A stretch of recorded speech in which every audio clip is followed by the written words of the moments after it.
ಜಿಲ್ಲೆಯ ಮಾಜಿ ಎಂಪಿ ಆಗಿರ್ತಕ್ಕಂಥ ಮತ್ತು ಶಾಶ್ವತ ಮಾಜಿ ಎಂಪಿ ಆಗಿರ್ತಕ್ಕಂಥ ಸನ್ಮಾನ್ಯ ಶ್ರೀ ಅಣ್ಣಾ ಸಾಹೇಬ್ ಜೊಲ್ಲೆ ಅವರು ಮೊನ್ನೆ ಡಿಸಿಸಿ ಬ್ಯಾಂಕ್ ನಲ್ಲಿ ಮಾತನಾಡುವಾಗ ಒಂದು ವಿಷಯವನ್ನು ಪ್ರಸ್ತಾಪ ಮಾಡಿದ್ರು. ರೈತರಿಗೆ ಕೃಷಿ ಸಾಲವನ್ನ ಕೊಟ್ರ ಬ್ಯಾಂಕ್ ನುಕ್ಸಾನ್ ಆಗ್ತದ, ಲಾಸ್ ಬರ್ತದ ಅಂತ ಹೇಳಿದ್ರು. ಸನ್ಮಾನ್ಯ ಅಣ್ಣಾ ಸಾಹೇಬ್ ಜೊಲ್ಲೆ ಅವರೇ, ತಮಗ್ ವಿನಂತಿ ಇರ್ಲಿ, ಅಣ್ಣಾ ಸಾಹೇಬ್ ಅನ್ನೋದ್ರೊಳಗೆ ಅಣ್ಣ ಅಂತಕ್ಕಂಥ ಶಬ್ದದ ನಿಮಗೂ ಮತ್ತು ಜಗತ್ತಿಗೆ ಅನ್ನ ಹಾಕಿರ್ತಕ್ಕಂಥ ಅನ್ನದಾತನಿಗೆ ಸಾಲ ಕೊಟ್ರ ಲಾಸ್ ಆಗ್ತದಂತಕ್ಕಂಥ ಶಬ್ದ ಏನ್ ಮಾತನಾಡಿದ್ರಲ್ಲ, ದಯವಿಟ್ಟು ತಾವೇನೋ ಮತಿ ಭ್ರಮಣೆಯನ್ನು ಮಾತಾಡ್ರಿ ಅಂತ ನನಗ ಅನ್ನಿಸ್ತದ. ಆ ಮಾತನ್ನು ವಾಪಸ್ ಪಡ್ಕೊಂಡು ಈ ರಾಜ್ಯದ ಅನ್ನದಾತರ ಅಂದ್ರೆ ರೈತರ ಕ್ಷಮೆಯನ್ನ ತಾವು ಕೇಳಬೇಕು.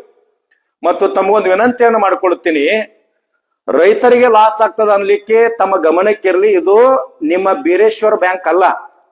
ರೈತರು ಕಟ್ಟಿರ್ತಕ್ಕಂಥ ಸರ್ಕಾರದ ಅಧೀನದೊಳಗಿರ್ತಕ್ಕಂಥ ಡಿಸಿಸಿ ಬ್ಯಾಂಕ್ ಇದು, ಬೆಳಗಾವಿ ಜಿಲ್ಲಾ ಬ್ಯಾಂಕ್. ತಾವು ಮನೆಯಿಂದ ಬಿಡುವಾಗ ತಮ್ಮ ಡ್ರೈವರ್ಗೆ ಹೇಳ್ರಿ, ನಾವು ಬೀರೇಶ್ವರ್ ಬ್ಯಾಂಕಿಗೆ ಹೋಗ್ತಾ ಇದ್ದೀವೋ ಅಥವಾ ಡಿಸಿಸಿ ಬ್ಯಾಂಕಿಗೆ ಹೋಗ್ತಾ ಇದ್ವು ಅಂತ ತಿಳ್ಕೊಂಡು ಬಂದ್ ಮಾತಾಡ್ರಿ.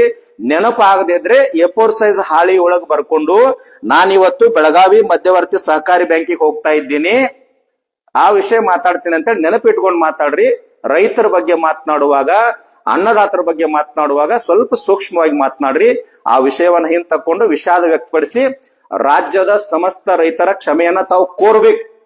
ಮತ್ತ ರೈತರಿಗೆ ತಾವು ಕೃಷಿ ಸಾಲ ಕೊಟ್ಟಾಗ, ರೈತರಿಗೆ ಕೊಟ್ಟಾಗ ನುಕ್ಸಾನ್ ಆಗ್ತದ, ಲಾಸ್ ಆಗ್ತದ ಅಂತ ಏನ್ ಹೇಳಿದ್ರಲ್ಲ, ತಾವು ದಯವಿಟ್ಟು ಇನ್ನೊಂದು ಪ್ರೆಸ್ ಮೀಟ್ ಮಾಡ್ರಿ. ಎಷ್ಟು ಸಾಲ ಕೊಟ್ಟಿರ ರೈತರಿಗೆ, ಎಷ್ಟು ಲಾಸ್ ಆಗ್ಯದ ಅಂತ ತಾವು ಹೇಳಿದ್ರ ಜಿಲ್ಲೆಯ ಪ್ರತಿಯೊಬ್ಬ ರೈತನ ಮನೆಯಿಂದ ಪಟ್ಟಿಯನ್ನ ಮಾಡಿ ಎಷ್ಟು ಲಾಸ್ ಆಗ್ಯದ ನಿಮ್ ಮನೆಗೆ ತಂದು ಕೊಡ್ತಕ್ಕಂಥ ಕೆಲಸವನ್ನ ಈ ಜಿಲ್ಲೆಯ ಎಲ್ಲ ರೈತರು ನಾವು ಮಾಡ್ತೀವಿ. ನೀವ್ ಎಷ್ಟು ಸ್ವಾಭಿಮಾನಗಳಿದಿರಿ, ನಿಮ್ಮಿಂದ ರೈತರಿಗೆ ಏನ್ ಲಾಸ್ ಆಗ್ಯದ ರಾಜ್ಯದ ಜನತೆಗೆ ಗೊತ್ತದ. ತಾವು ಮಾಜಿ ಎಂಪಿಗಳು, ರೈತರಿಗೆ ಲಾಸ್ ಆಗಿಲ್ಲ, ನಿಮ್ಮಿಂದ ನಮಗ ಲಾಸ್ ಆಗ್ಯದ. ಅದಕ್ಕಾಗಿ ನಿಮ್ಮನ್ನ ಜನ ಮಾಜಿ ಮಾಡ್ಯಾರ.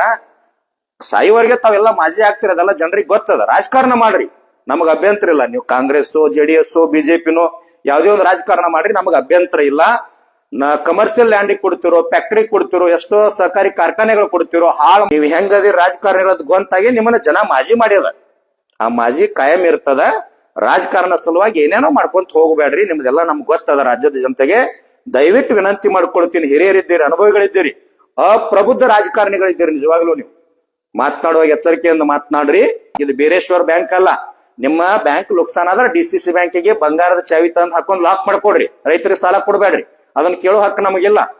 ನಿಮ್ಮನ್ನ ಒಂದ್ ಅಧಿಕಾರದೊಳಗೆ ಕುಣಿಸಿವಿ, ನೀವು ಅದಕ್ಕೆ ಪಿಟ್ಟಿಲ್ಲ, ಅಧ್ಯಕ್ಷ ಸ್ಥಾನಕ್ಕೆ ಪಿಟ್ಟಿಲ್ಲ. ಯಾಕಂದ್ರೆ ರೈತರ ಬಗ್ಗೆ ಮಾತನಾಡಬಾರ್ದು. ಲಘು ಬಗೆಯಿಂದ ರೈತರ ಕ್ಷಮೆಯನ್ನ ಕೇಳ್ರಿ, ಪ್ರೆಸ್ ಮೀಟ್ ಅನ್ನ ಮಾಡಿ ಹಿಂತ ಕೊಡ್ರಿ, ವಿಷಾದ ವ್ಯಕ್ತಪಡಿಸ್ರಿ. ಕರ್ನಾಟಕ ರಾಜ್ಯ ರೈತ ಸಂಘ ಶಿವಸೇನೆ ಎಚ್ಚರಿಕೆ ಕೊಡ್ತದ. ರೈತರ ಬಗ್ಗೆ ಮಾತನಾಡಿದ್ರೆ ಯಾವ ಸಚಿವರನ್ನ, ಎಂಪಿಗಳನ್ನ, MLA ಯಾವ ಅಧಿಕಾರಿಗಳನ್ನ ನಾವು ಬಿಟ್ಟಿಲ್ಲ, ನಿಮ್ಮನ್ನು ಕೂಡ ನಾವು ಬಿಡೋದಿಲ್ಲ.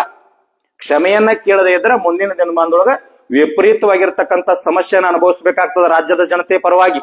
ಕೊನೆಯದಾಗಿ ಎಚ್ಚರಿಕೆ ಕೊಡ್ತೀನಿ, ರೈತರ ಕ್ಷಮೆಯನ್ನ ತಾವು ಕೇಳಬೇಕು, ಇಲ್ಲಾಂದ್ರೆ ಮುಂದಿನ ದಿನಮಾನದೊಳಗೆ ಪರಿಣಾಮವನ್ನು ಎದುರಿಸಬೇಕಾಗ್ತದ ಅಂತೇಳಿ ಈ ಮೂಲಕ ನಾನು ಎಚ್ಚರಿಕೆಯನ್ನು ಕೊಡ್ತೀನಿ. ಆದ ಕಾರಣ ಯಾರು ತಪ್ಪು ಅರ್ಥೈಸ್ ಮಾಡ್ಕೊಂಡಾರು. ಯಾಕಂದ್ರೆ ಮತ್ತೆ ಪ್ರೆಸ್ಮೆಂಟ್ ಆಗಿ ಹೇಳ್ಬೇಕಾದ್ರೆ ನಾನು ಲಾಸ್ ಆಗ್ತದ, ರೈತ ಕೊಟ್ಟರೆ ಲಾಸ್ ಆಗ್ತದ ಈ ಪ್ರಕಾರ ಹೇಳಿದೆ.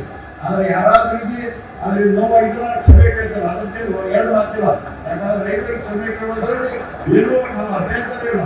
ರೈತರಿಗೆ ಒಳ್ಳೇದು ಮಾಡ್ಬೇಕಾದ್ರೆ ಕಮರ್ಷಿಯಲ್ ಕೂಡ ಹೆಚ್ಚಿಕೊಡ್ಬೇಕು, ಮತ್ತು DC ಬ್ಯಾಂಕ್ ಕೂಡ ಲಾಭದಲ್ಲಿ ಹೆಚ್ಚು ತರಬೇಕು. ಯಾಕಂದ್ರೆ ನೀವು ನೋಡ್ಬೋದು, ಬರೀ ಹೋದ ಸಲ 33 ಕೋಟಿ ಲಾಭ ಆಗಿದೆ, 6,000 ಕೋಟಿ ನಾವು ಡಿಪಾಸಿಟ್ ಇಟ್ಬೋದು. ಅದನ್ನ ನಾವು 100 ಕೋಟಿ ಹೋದ್ರೆ ನೀವು ಲಾಭ ಯಾಕೆ ಮಾಡಾಗಿದೆ?